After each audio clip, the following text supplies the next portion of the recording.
My heart was beating out of my chest, sweat pouring. I could feel my heartbeat in my mouth.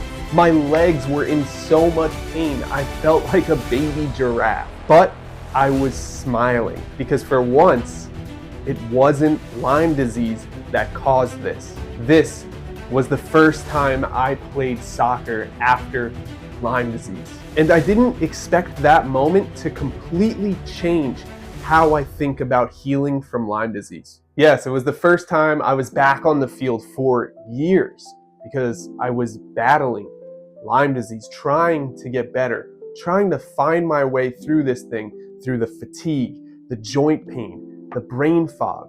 My heart issues from Lyme disease were causing me to basically become a shell of myself. I didn't do the things that I once loved to do. But when I finally got through all of that and started feeling like I was back, like I could be myself again, like I could do the things I liked, like I had a little bit of energy, I did what I know best.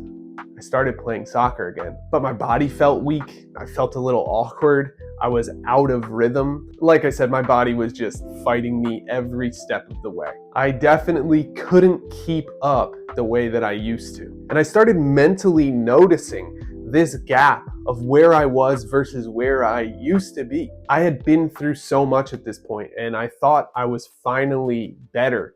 Yet I was there wondering, why don't I have enough energy to keep up with everybody else? But at the same time, I was there. I was moving my body.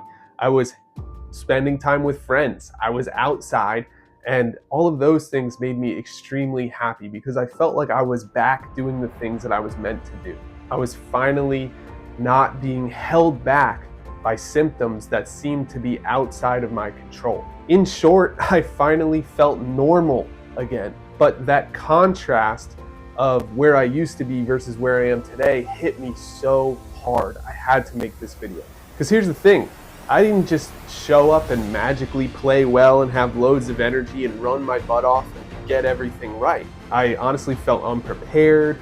I was out of shape. I didn't have the same cardio system that I had worked to create back in the day. I was slightly behind everybody else that was there, and it was very obvious to me at least. And that's when it clicked. I realized I can't just show up on game day and expect to perform.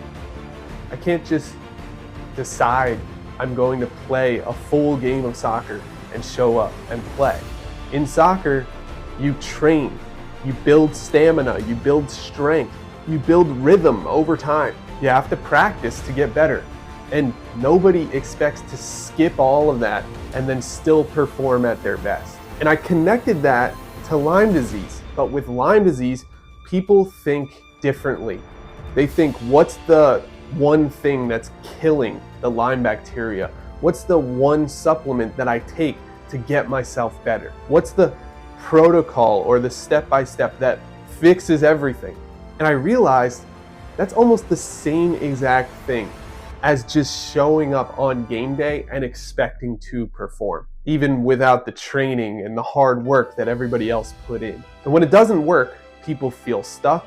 They often switch protocols or supplements or try something new or try some new advanced technology, and they lose confidence in the system that they were originally using.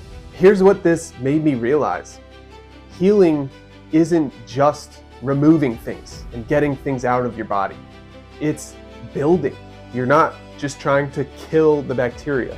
You're trying to rebuild your body, restore balance, improve how your system functions, and just like soccer, you don't show up out of nowhere and expect to reach your maximum performance overnight without training or learning or trying things or figuring out what works for you and your specific body. You can't go from 0 to peak performance overnight.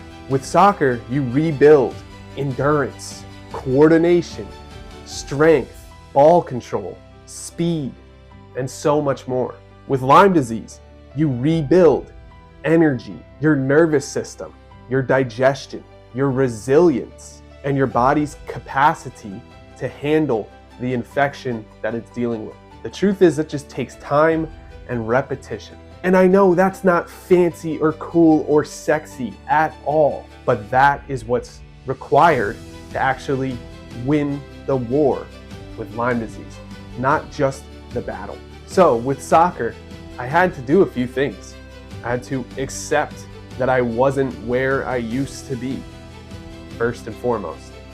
Then I had to slowly start building a training regimen so my body can get used to moving that much, so that my cardio system could be up to peak performance, so that I wouldn't absolutely crash, and so that I wouldn't feel so badly during the game, and it wouldn't feel like my heart was gonna just fall out of my chest. But I had to balance that with not overdoing it, because if I went and trained every single day, I would be exhausted by the time game day came.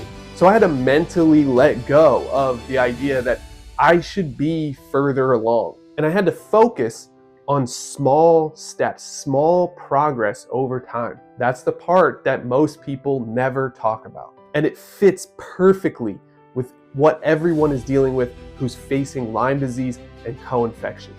When I had that realization that day on the soccer field, I knew I had to make this video and share it with the world. And the lesson wasn't just be consistent, it was you have to be the person that prepares and shows up before game day so that you can show up on game day and actually have the correct pieces in place. In Lyme disease terms, that looks like simple, daily structure, repeatable habits, not chasing extremes or fads or trends or sexy, technologically advanced solutions, and definitely not expecting instant results. Progress looks like small improvements over time, showing up even when you're tired or even when it's not dramatic or sexy or exciting, and building capacity over time,